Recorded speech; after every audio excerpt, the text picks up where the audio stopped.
รียนรามแมนบ่อทั้งล่างบ่มัน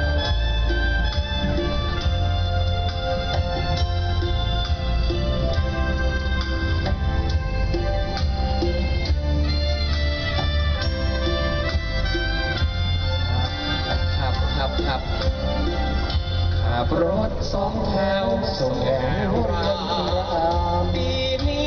คนงามเรียนอยู่ปีสามเพราะทุกวันเหนื่อยจนใจนั้นแทบจะขาดค่าโดยสารคนละบาทอุตส่าห์ประหยัดส่งแอวเรียนรามขับรถสองแถวส่งให้แอวเรียน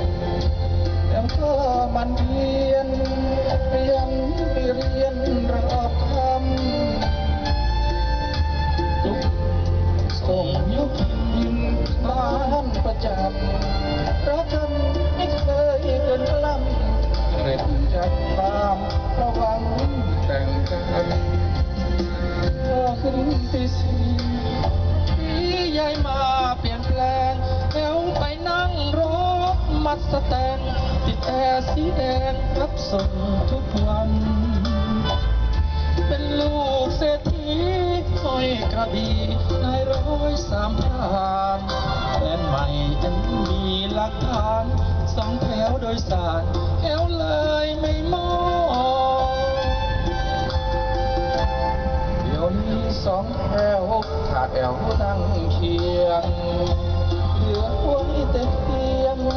บอกเปล่าที่ไรเจ้าของ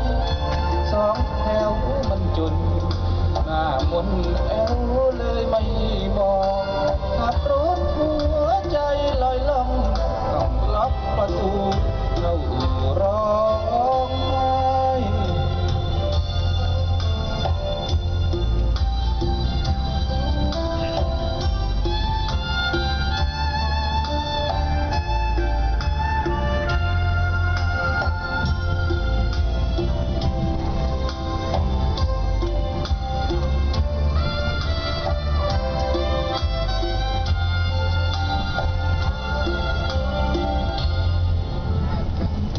ขาดแอวนั่งเคียงเหลือไว้แต่เพียงบอกเปล่าที่ไรเจ้าของสองแถวมันจนหน้ามนแอวเลยไม่มองขับรถหัวใจลอยล่องต้องล็อกประตูเข้าร้อง